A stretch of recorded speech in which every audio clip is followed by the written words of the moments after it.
The German people have been told that the German atrocity stories were Allied propaganda. However, here you can see for yourselves the truth. Some will say that the Nazis are responsible for this crime, others will instead point to the Gestapo. However, the responsibility does not belong to any of them, but falls on the German people. The so-called superior race has shown that it is only superior in crime, cruelty, and sadism. You have lost the respect of the civilized world. These harsh words were spoken by Colonel George Lynch, an officer of the 102nd Infantry Division of the United States Army, to the inhabitants of the village of Gardelegen. That day was April 25, 1945, and World War II was coming to an end. The Third Reich was cornered and Hitler would soon commit suicide in his bunker. Meanwhile, the Allies were pushing into the heart of the Nazi Empire, and not a day went by without them encountering new atrocities. The crimes of National Socialism were on full display, and it was clear that, in their despair, the Führer's followers were leaving a trail of corpses behind them. Days before his speech, Lynch and his men came across, almost by chance, 11 fugitives who had escaped the clutches of their German captors. They were ex-concentration camp prisoners in poor condition, malnourished, debilitated, and still in shock from having experienced a recent trauma. There were 7 Poles, 3 Russians, and a Frenchman who were on the verge of death.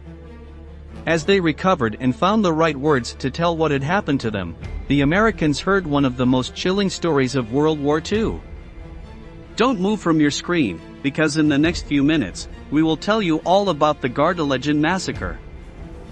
But before continuing, and if you are a fan of firearms, we want to invite you to our new channel World of Guns, dedicated to analyzing and exploring the most powerful, modern, and unusual weapons in the world, as well as their combat history, its development, and much more. You can find the link to the channel in the description and in the first comment. Don't miss it, and give us your support by subscribing to World of Guns. And now, let's continue with today's video.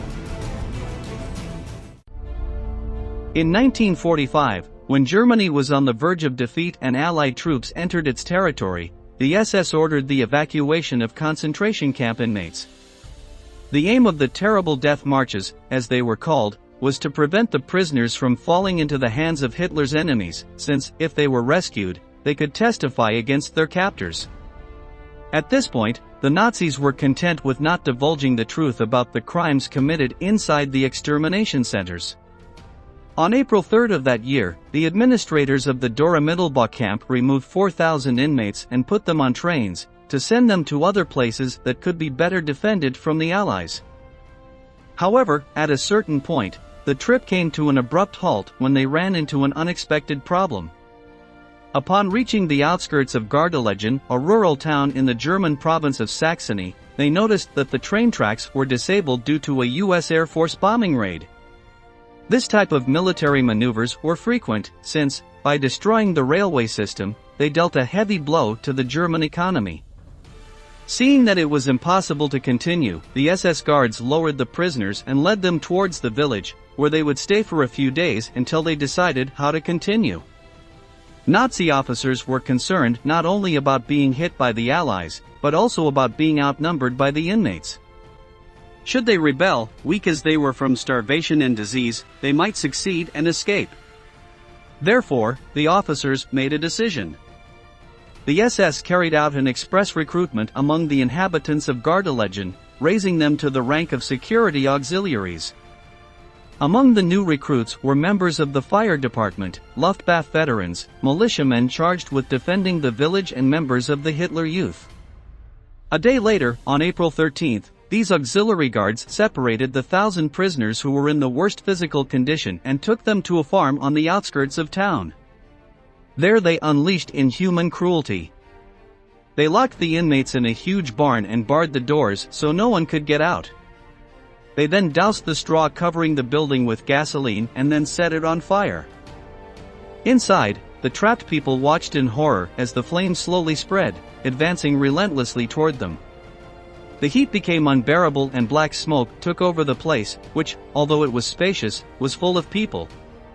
Desperate, they ran for the door and windows, but there was no escape, as all the exits had been boarded up. Many died of suffocation, while others were devoured by fire. Some managed to escape by digging under the barn walls, and a few escaped when the wood on the walls gave way and cracked. Outside, however, they were being awaited by the auxiliary guards recruited the day before.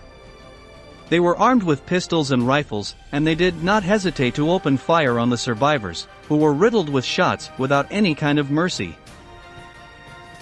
When they were sure that no one was alive, they went back to the village. The next morning, they returned to the farm to dispose of all the evidence of the massacre. This indicates that the assassins were aware that they had committed a war crime, and that, if caught, they would be hanged for their actions. They planned to cremate the rest of the corpses, bury the charred remains, and hunt down any possible survivors. However, that same day, the 102nd Infantry Division of the United States Army, which had made a rapid advance through German territory, arrived in the village. On their march, the Americans met the only 11 people who managed to escape the fire alive. As we told you at the beginning of the video, once they recovered, they testified to the terrible events on the farm. The American soldiers were stunned by what they were hearing. They did not believe that some Germans from the countryside were capable of such a thing. However, when they reached the smoking remains of the barn, they found more than 1,000 charred corpses, many of which were still left out in the open. The criminals hadn't had time to get rid of them. According to witnesses, the Americans, enraged by what they saw, gathered 20 of those responsible and shot them on the spot. It was a sentence without trial, dictated more by a desire for vengeance than justice, though at the moment their minds were clouded.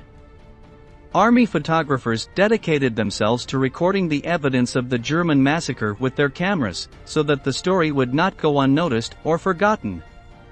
Within days, the news had crossed the ocean and was being reported by the popular newspapers The New York Times and The Washington Post. On April 21, Colonel George Lynch of the 102nd Infantry Division ordered 300 Gardelegen residents to give the victims a proper burial. They were forced to carry wooden crosses to the farm, dig individual graves, and deposit the bodies inside.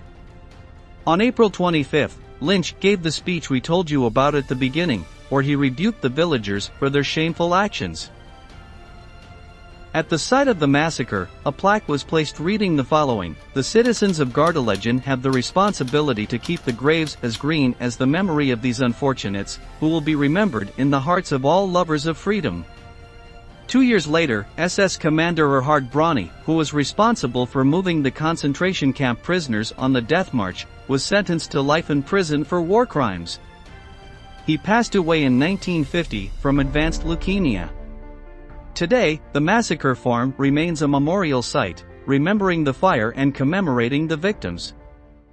We have reached the end of the video. Leave us your comment below and don't forget to subscribe to our channel to learn about many more military events that left their mark on history.